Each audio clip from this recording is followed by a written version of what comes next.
Hi there, everybody. Welcome back to 3 News Now. I'm Stephanie Haney, and today is Wednesday, February 2nd. Thank you for being here for the top stories from WKYC.com and our WKYC app. And wow, are there some top stories right now on WKYC.com and our app. A lot of information coming out of the sports world. Remember, there was that lawsuit yesterday from Brian Flores. Well, now former Cleveland Browns coach Hue Jackson is making some comments online. We'll talk about those in just a minute. Also, Whoopi Goldberg suspended from her show. We'll talk about what's going on there in just a minute. But we'll start right now with the big story across Northeast Ohio. That's the weather situation. The weather that we've been tracking, that our 3 News meteorology team has been tracking, headed by Chief Meteorologist Betsy Kling, it's here. There is some snow that's already started in parts of northern Ohio, and the rain, it is coming down here in Cleveland. It sure is, just like they said. And what we are doing is we're tracking heavy snow throughout the area. We're tracking expected school closings, difficult driving conditions, parking bans, a lot of those happening. Just as a reminder, the heaviest snow is expected throughout the day Thursday. That's before the snow moves out on Friday, and we will have you covered throughout the entire wintry blast. We have a live blog with real-time updates up on WKYC.com. Here's a couple of those latest updates. As of 2:50 p.m., all Kent State University campuses are closed Thursday. That's due to the weather. Online classes will continue as usual. Students will note, however, that instructors do have the option to hold online classes instead of canceling classes altogether for those classes that would have met in person. At 2:25 p.m., Cleveland Public Power reported an outage on the city's near west side, and the crews were investigating the cause and will repair that as quickly as possible. At 2:15 p.m., that's when I got the call and the text from the city of Cleveland saying that there is an emergency snow parking ban in effect. That's happening today at 6 p.m. on Wednesday through 8 a.m. on Friday. Here's what you need to know there. You're going to want to look for those red and white posted signs to let you know where you can and cannot park. At 2:10 p.m., the National Weather Service issued a winter storm warning for the following counties: Tuscarawas, Carroll, Columbiana, and Coshocton until 1 a.m. Thursday. Starting 1 a.m. Thursday until 10 a.m. Friday. Also, Stark, Mahoning, and Holmes counties under a winter storm warning from 1 a.m. Thursday until 7 a.m. Friday. And with that, 3 News meteorologist Peyton Domschke pointed out on Twitter, that means all of Northeast Ohio and all of Ohio will be under a winter storm warning. They said this was going to be a doozy. The Betsy Kling impact meter called this a damn snow situation between an 8 and a 9, and that is what we are anticipating. So here's what you can expect tonight. In terms of snowfall, it'll be slightly lower amounts tonight. That's because there's high moisture content with the snow. So it'll be a heavier, wetter snow, and that will compact a bit more. It won't be as fluffy right away. There will be fluffier snow, which will be easier to blow around on Thursday as temperatures begin to really drop. Here's your 3-day forecast from our meteorology team. Tonight, rain is changing to a mix of ice and snow late this evening. Temperatures will be in the low 20s on Thursday.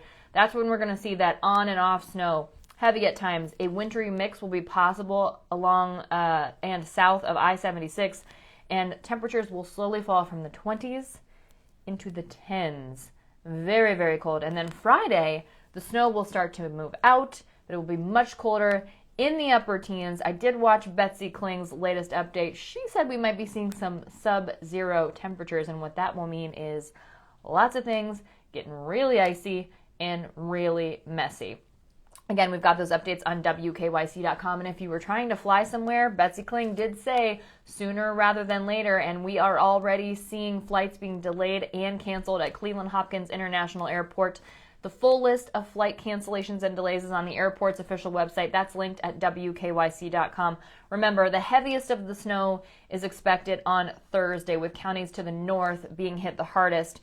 The storm is expected to move out on Friday, but it will leave behind bitterly cold temperatures. Highs on Friday are expected to reach the upper teens. Lows in Saturday morning could get us into the single digits. Now, yesterday, we did learn from the Ohio Turnpike that they have announced a travel ban because of this wintry situation for certain vehicles, and that is effective from 7 a.m. this morning through 12 p.m. Friday for the entire portion of the Ohio Turnpike. So these are the vehicles that are banned from the Ohio Turnpike right now through noon on Friday.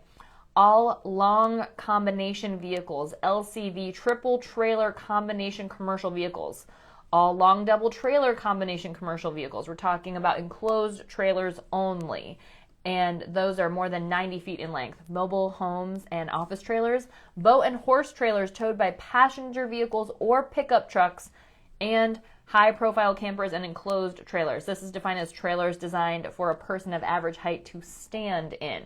Now, that ban will be enforced by the Ohio State Highway Patrol. Here are vehicles that are not included in the ban. So, if you drive one of these, this is the information for you. This is not included in the ban.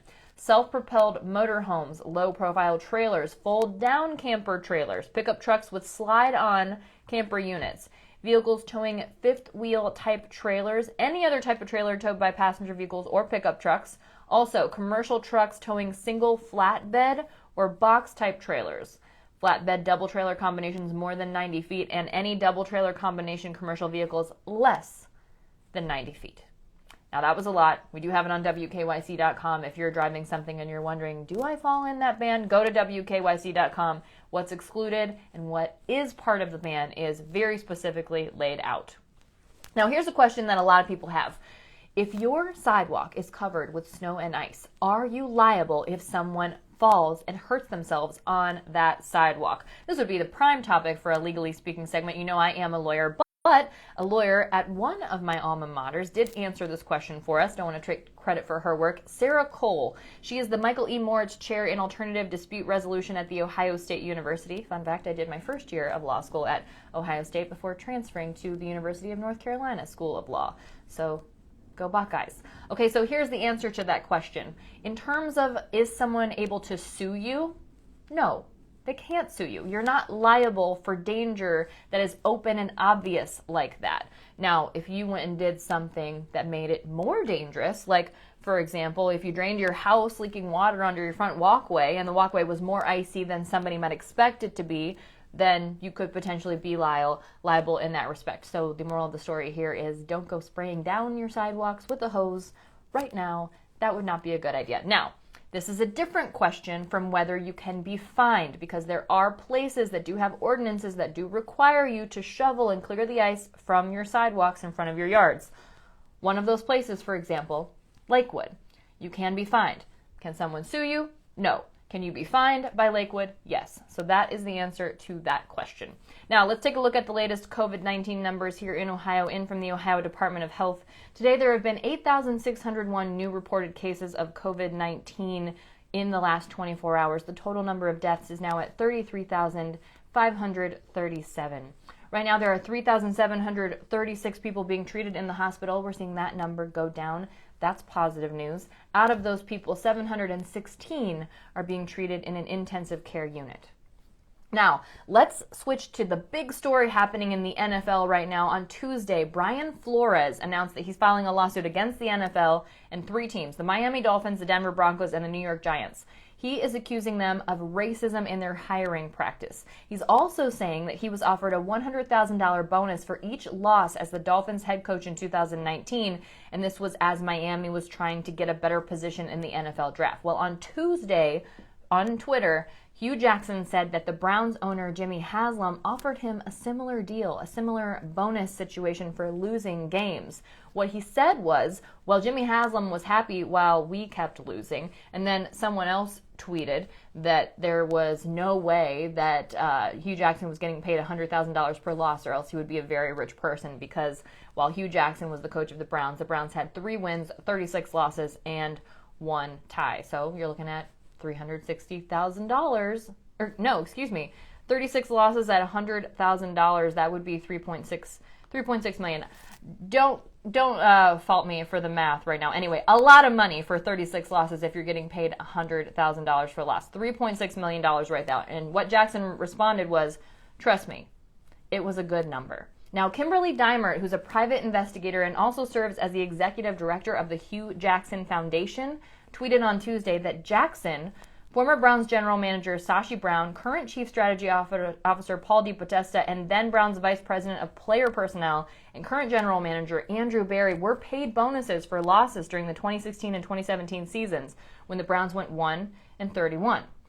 Jackson said, I stand with Brian Flores. I can back up every word I'm saying. 3 News has reached out to the Cleveland Browns, and we will update all of our platforms with the information as soon as a comment is available from the Cleveland Browns. but pretty shocking allegation or implication there from Hue Jackson today on social media. Also something that was really shocking this week, Whoopi Goldberg has been suspended from The View after her comments about the Holocaust. She's been suspended for 2 weeks. The head of ABC News called her comments wrong and hurtful and released this statement. While Whoopi has apologized, I've asked her to take time to reflect and learn about the impact of her comments. The entire ABC News organization stands in solidarity with our Jewish colleagues, friends, family, and communities. Now, her comments came while they were talking about a book that had been banned from a school. And while in the course of those comments, Whoopi made the comment that the Holocaust was actually not about race, that it was about man's evil towards man. And this brings up something that is often talked about. You know, there are some people who believe that race-related issues and only people of color can be victims of racism, but that is strongly contested, and there is commentary that this kind of a viewpoint when it comes to Jewish people is a form of erasure and a form of anti-Semitism. So what Whoopi Goldberg said was that she misspoke, and she did apologize, and she is expected to take this time to learn and reflect on the impact of those comments. Shifting gears here to Northeast Ohio and the Rock and Roll Hall of Fame, the 2022 induction nominees have been announced, and that includes 17 nominees for the 2022 class, and 7 people are on the list for the first time ever. So I'll tell you the first time nominees: Beck, Duran Duran, Eminem, who was also eligible for the first year this year, not Rage Against the Machine, they've been nominated in the past, Lionel Richie, Carly Simon, A Tribe Called Quest, and Dolly Parton. Can we please get Dolly Parton in the Rock and Roll Hall of Fame? Let's do that. Dolly Parton is just a gem. Okay, so the inductees will be announced in May, and the ceremony will be in the fall at a yet-to-be-announced location. For the full list of the nominees, head to WKYC.com. And one more thing before we go here. Today is February 2nd, so of course that is Groundhog Day. And our 3 News chief meteorologist, Betsy Kling, is not a fan of this little creature because Punxsutawney Phil did not go to school to forecast the weather. But we do know that he did see his shadow today, and that means a predicted 6 more weeks of winter. So we crunched the numbers and wanted to take a look at how often Punxsutawney Phil has actually not seen his shadow and predicted an early spring. Only 20 times. Punxsutawney Phil has seen his shadow 107 times, and there's no record of what happened for 10 of those times. But recently, in 2019 and 2020, it was a back-to-back, very rare situation where he did not see his shadow, predicted an early spring. So who knows what will truly happen. We do know that we are in the bit of a weather situation right now, and we are keeping you as up-to-date as possible on WKYC.com, our WKYC app, and all of our TV shows, which you can also watch, by the way, in the WKYC app. If you see wintry weather conditions around you and you can safely do it, please send us those. You can use the Near Me feature on the WKYC app to do that. You can also text 216-344-3300, photos only. By the way, if you're going to send a video, do that through the WKYC app. Or if you're posting online, just use the hashtag 3weather, and we will share what you're seeing where you are as we brace for what we know to be a coming tomorrow. That's it for your 3 News Now update today for Wednesday, February 2nd. Everyone stay warm, stay dry, stay out of the snow and the ice, and stay off the road if you don't have to be on the road. That comes from Ohio Governor Mike DeWine. And I will see you back here tomorrow with more 3 News Now.